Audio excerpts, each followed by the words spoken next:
Assalamualaikum warahmatullahi wabarakatuh. Halo teman-teman semua, selamat datang kembali ya di channel Biko Story. Channel yang akan membahas berbagai hal, kisah, kasus, misteri hingga sejarah dalam kemasan cerita bergambar. Dan pada video kali ini, admin akan menceritakan sepenggal kisah dari peristiwa gempa, tsunami dan juga likuifaksi di Palu. Sebuah peristiwa dahsyat yang menjadi salah satu bencana paling mengerikan yang pernah terjadi di Indonesia. 28 September 2018, masyarakat Palu saat itu sedang sangat sibuk. Mereka sangat bahagia mempersiapkan sebuah festival di pantai dalam rangka memperingati hari ulang tahun kota Palu. Barisan pedagang sudah menata lapaknya. Mereka berjajar di sepanjang pantai. Ini adalah kegiatan yang rutin dilakukan dan memang dinantikan oleh banyak orang, di mana biasanya masing-masing keluarga akan santap malam bersama, mengadakan permainan kelompok, dan menonton film sebelum tidur. Terkadang pula mereka melakukan kegiatan lain yang memang sudah disiapkan oleh panitia. Pantai Teluk Palu memanglah tempat yang mempesona, menyajikan 5 pemandangan alam sekaligus, yaitu laut, sungai, teluk, lembah dan juga gunung. Sore itu menjelang matahari terbenam, beberapa tempat ibadah juga terlihat sibuk. Salah satunya adalah kegiatan para remaja yang sedang melakukan kajian Alkitab di gereja Jono Oge, tempat yang nantinya akan menjadi saksi dari peristiwa likuifaksi. Frans Padakdemon yang merupakan seorang wartawan senior saat itu pun akan menghadiri sebuah acara talkshow. Namun baru saja mereka berdiskusi di kantor redaksi, terjadi sebuah gempa dengan intensitas yang cukup kuat selama 2-10 detik, menyebabkan mereka semua keluar dari rumah dan juga kantor. Ini adalah gempa pertama yang membuat orang-orang berhamburan keluar. Namun keadaan pada saat itu masih terkendali. Diperkirakan pada saat itu adalah pukul 2 atau pukul 3 sore hari. Sehubungan dengan hal itu, BMKG dan BNPB mulai bekerja melihat jika terjadi potensi tsunami. Dari gempa pertama ini terdapat 1 korban jiwa, sementara puluhan rumah sudah mengalami kerusakan, yaitu di Kecamatan Singaraja, Kabupaten Donggala. Namun rupanya ini bukanlah satu-satunya gempa yang terjadi. Di saat keadaan sudah mulai tenang, pukul 5 sore hari gempa kembali terjadi, dan dikatakan inilah yang terbesar.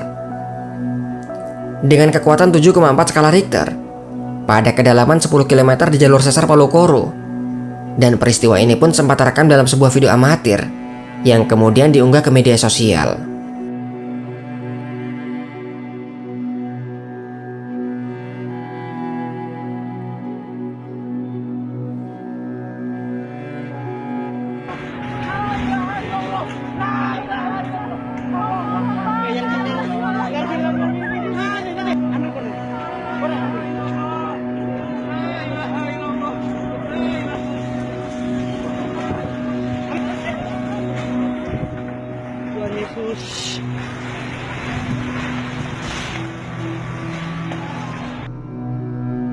Dari video tersebut terlihat bagaimana dahsyatnya gempa yang terjadi.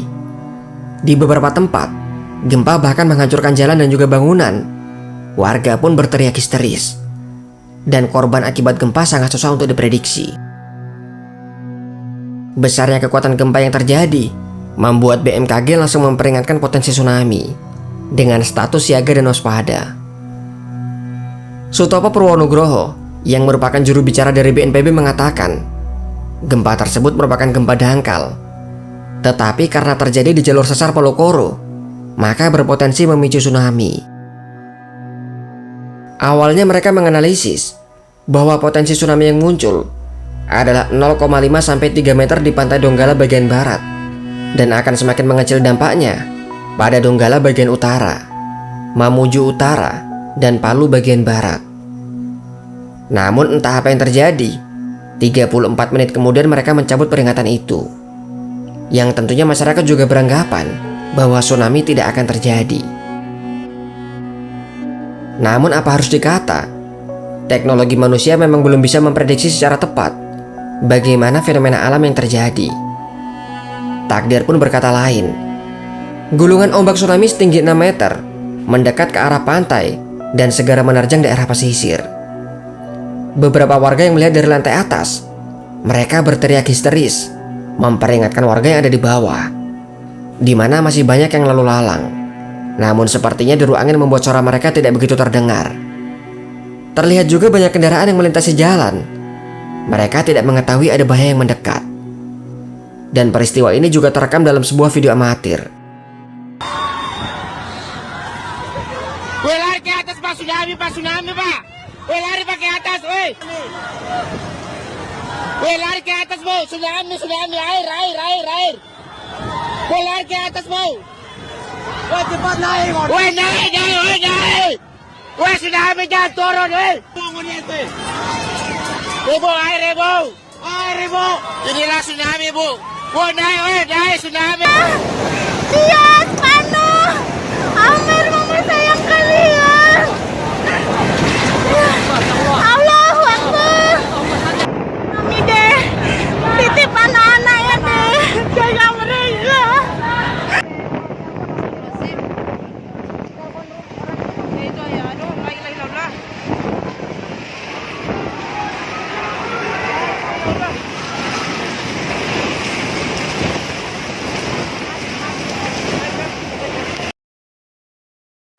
Pernyataan dari Adi yang merupakan korban yang selamat.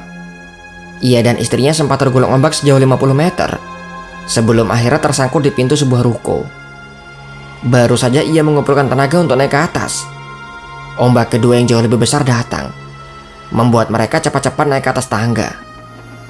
Namun begitu cepat air menghantam, membuat istrinya langsung terseret ikut dalam arus air. Dan semenjak saat itu, Adi pun kehilangan istrinya. Ia hanya bisa menemukan motor dan juga dompet istrinya. Menurut BNPB, penyebab dari adanya tsunami adalah sedimen dalam laut yang belum terkonsolidasi dengan kuat. Sedimen tersebut diperkirakan mencapai 200 sampai dengan 300 meter. Dan terkait dengan korban, hingga saat itu masih belum ada data yang valid, bahkan mungkin jauh dari akurat. Diperkirakan ada lebih dari 380 korban jiwa, sementara puluhan lainnya masih dinyatakan hilang. Dan seiring berjalan dengan waktu, data ini rupanya semakin membesar, hingga diperkirakan korbannya mencapai ribuan. Jika di pesisir mereka harus berhadapan dengan tsunami, di wilayah daratan, tepatnya adalah di wilayah Sigi, Petobo dan juga Palu Selatan, pada saat itu juga terjadi sebuah bencana yang sangat mengerikan. Bencana tersebut adalah sebuah fenomena pencairan tanah yang disebut dengan likuifaksi. Likuifaksi berlangsung pada tanah berpasir yang mudah terendam air, seperti tanah di kota Palu yang memang dekat dengan lautan. Guncangan akibat gempa menyebabkan tanah kehilangan ikatan, sehingga melarut seperti air dan mengalir, yang kemudian tidak bisa menahan apapun yang ada di atasnya, termasuk kendaraan dan juga bangunan. Salah satunya adalah gereja Jono Oge yang di awal video telah admin sebutkan, di mana di dalamnya ada 80 pelajar yang saat itu sedang mengikuti kajian Alkitab. Gereja tersebut timbul dan tenggelam, terseret oleh lumpur hingga bergerak sejauh 2 km. Pengakuan dari Ramna, warga Petobo berusia 33 tahun. Semuanya terjadi dengan sangat cepat.